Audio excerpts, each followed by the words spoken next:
students, before 1 week I send you we started with first lesson and 1.1 the scientific method of history we completed, and in last week because of some problem I didn't uploaded the video, and now I want to continue with that first session. In that the scientific method of history, in that we come near the sources of history.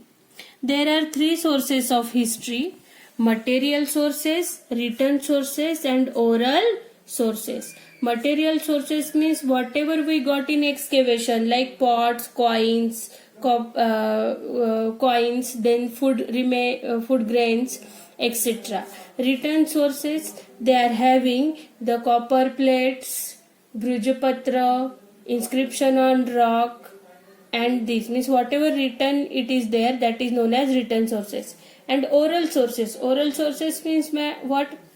The oral sources that came from one generation to another. For example, some stories are there. Likewise, our grandma tell to our mama and papa, then they told to us, we will tell to our next generation. All means orally whatever the ancestral stories will come from generation to generation, that is known as oral sources. So today we are going to start with history and us. The study of history helps us to find the answer to many questions. For example, environmental science studies the problems of degradation of the environment, pollution, etc.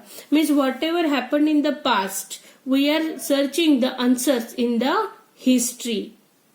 And degradation means whatever the loss was there in ancient time, that is known as degradation. Find in the past or in the excavation, we are trying to understand why this happened. We are trying to remove the solutions for that. In the same way, every science has its own areas of study. In science, we are doing experiments, but in history, we can't do experiments. So whatever proofs we are getting from history, that we are cross-checking and we are writing history. History studies events of the past. See, individuals of or collective actions of human beings have consequences. They result in the environment, and they may be either favorable or unfavorable for the progress of the society. Means whatever collectively actions are there of human beings, they will either favorable, means हमारे कुछ हित में भी है और कुछ हित में नहीं है. तो ऐसे एफर्ट्स हमें क्रॉस चेक करने पड़ते हैं हिस्ट्री में. This affects our day-to-day life. For example, if the people of a village work together and help one another, the village makes good progress. See, if the people of village is small, we know, if they will come together and if they will help each other, so the progress of the village get very easily. However, if the people cannot come together, it puts obstacles, means barriers in the way of its developments.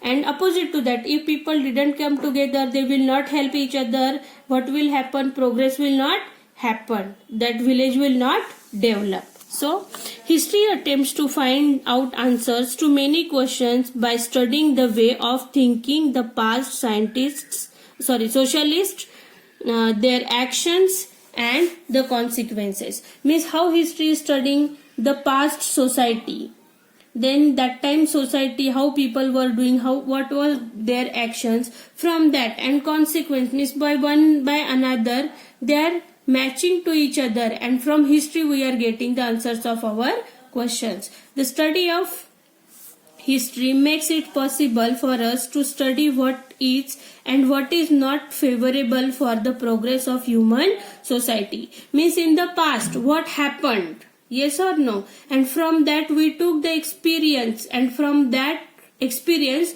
we are moving towards our future, and that is known as the progress of human society.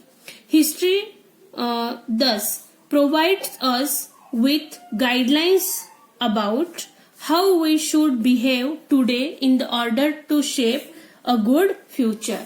Means whatever in history experience we got, that we are, if it is good then it is okay, but if it is bad we are trying to avoid that incident for our good future.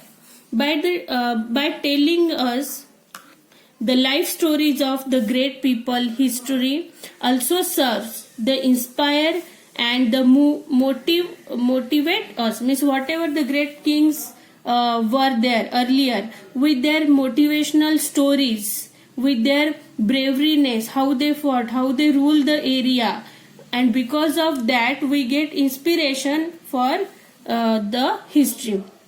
But studying history we get to know about the give and take that took place between our own and other civilization. Means earlier different civilizations were there, and however the thinking process or the experience we are giving and taking from the other civilization, and that help us to become progressive in this world. We learn about the progress of human civilization. We also understand how people's way of life went on changing. Last year Shivaji's history we know how slowly he removed the means through this excavation and all we know how the human life is going changing day by day. Means जितना भी हमने आज तक history के बारे में पढ़ा है तो उससे हमें पता लगता है जो अच्छे हमारे अनुभव है उसके साथ हम अच्छा फ्यूचर तैयार कर सकते हैं। लेकिन अगर एक आधा अनुभव हमें खराब है जो हमने पास्ट में एक्सपीरियंस किया है तो हम वो रिपीट कर सकते हैं क्या? नहीं। इस तरह से पीछे की गलतियां हम सुधारते हुए आगे अच्छा फ्यूचर ह्यूमन बीइंग का तैयार हो रहा है। And this is how people's way of life went on changing. और इस तरह से हमारी लाइफ जो है आज तक क्या हो रही है? चेंज होते आ रही है। Even villages, city, district, state and country has its own history. Similarly, the earth and mountains, water bodies, the animal world, mankind, all over their own history. Means like us, human beings, how they settle villages, city, district, state and country. हमने जिस तरह से छोटे गांव, शहर इस तरह से प्रोग्रेस किया है, उसी तरह से जो नेचर में अदर थिंग्स जो अवेलेबल है जैसे एनिमल्स है, बर्ड्स है, वाटर बॉडीज है, माउंटेन्स है, उनकी भी एक अलग से हिस्ट्री है। Every science too has a history.